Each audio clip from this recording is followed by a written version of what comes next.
G'day you beautiful people, welcome back to my channel. Doing a build for this guy today, Mr. Riktor.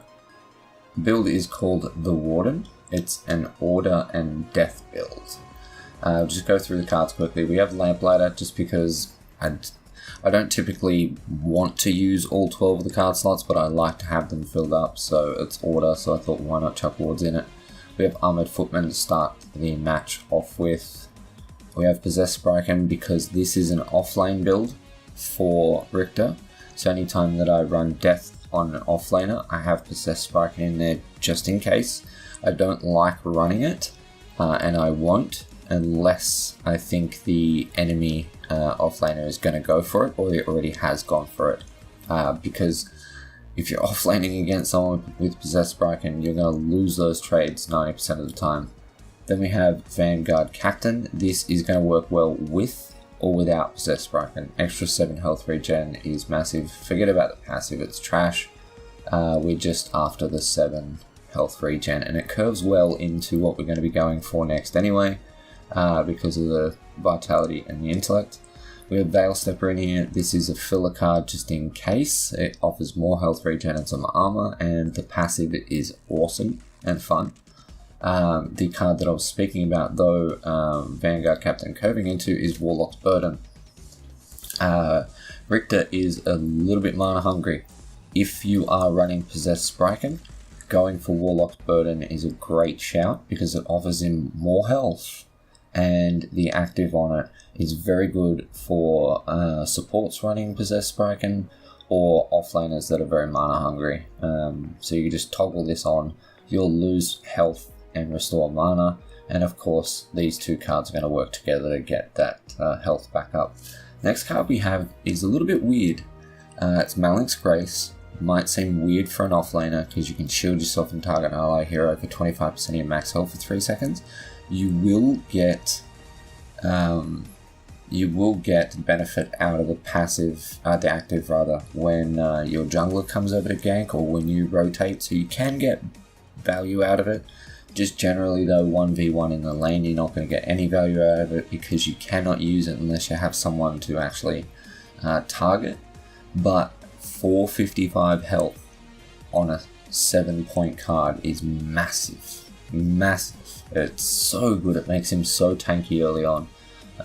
You'll have so much more health than the enemy offlaner. Then we have Wicked Riposte. It's kind of a filler card, really. It is good for the 36 ability armor, but it's pretty much a filler card. So feel free to take that out if you want. And we have Malink's Tribute.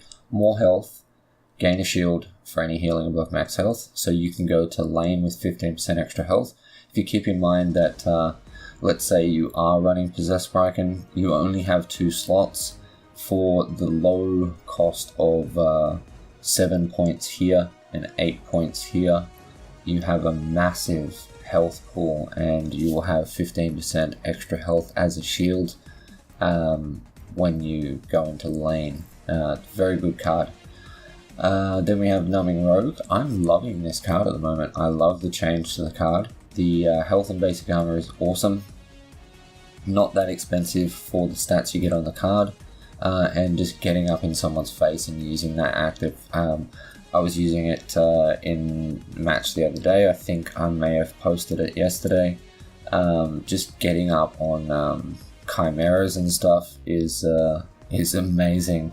Just getting on them, silencing them, and using Numbing Rogue to slow their attack speed, stop them from getting their health regen stacks. Pretty huge. Then we have Yomi Guardian. It's coming in all my order builds lately. It's just an amazing card. The active allows you to, for 8 seconds, give every one of your allied heroes that are within a certain radius the ability to block 100 basic damage. So every attack that hits them will be reduced by 100, so long as it's a basic attack. Then we have Solvek Initiate. Quite an expensive card, but it comes with 410 max health and 48 ability armor, which is huge. The stats on this are amazing. It's one of the best ways to get yourself ability armor. You may not end up using Sacrificial Link too much. It's not that big of a deal when you have Possessed Spriken on. you can get out of it, you can get that health back quite easily. But I like to have it on this build just in case. If we're up against a very ability focused team, having that ability armor is huge. Then we have gems. So we'll talk about the build order in a second. So for gems, I have damage reduction, damage return, reflexive purify, and improved health regen. So the thinking behind this is we're frontlining, we want to reduce damage, we want to return damage, we're going for ability armor wherever we can because it's the only place to get it. We're going to be able to purify ourselves of debuffs, words. And then improved health regen is only on here because I have Sorvak. So if I want to use Sacrificial Link, not only do I have the ability to heal through Possessed Spriken, but I don't even need Possessed Spriken on a Sorvak Initiate build because when I get out of combat after that engagement, I can just get up to 100 health regen and get all that health back super fast. On top of that, we have Onslaught and Deadly Mana. So, build order. As I said, I start with Armored Footman, I go towards Possessed Spriken, then I go for Vanguard Captain next to curve towards Warlock's Burden. Once I have the points for Warlock's Burden, I get rid of Vanguard Captain to pick it up. Then I work towards Malak's Grace, and I get rid of Armored Footman. And then I would be running Warlock's Burden, Malak's Grace, and Possessed Spriken. I would from then actually work towards replacing Warlock's Burden with Malak's Tribute. And then I would go more Vitality, and I would replace... then I would go more Agility and Vitality, and I would replace the Warlock's Burden with Yomi Guardian. And then I would try to get into Numbing Rogue instead of Malak's Tribute. So at that point I'd be running Possessed Spriken, Numbing Rogue, and Yomi Guardian.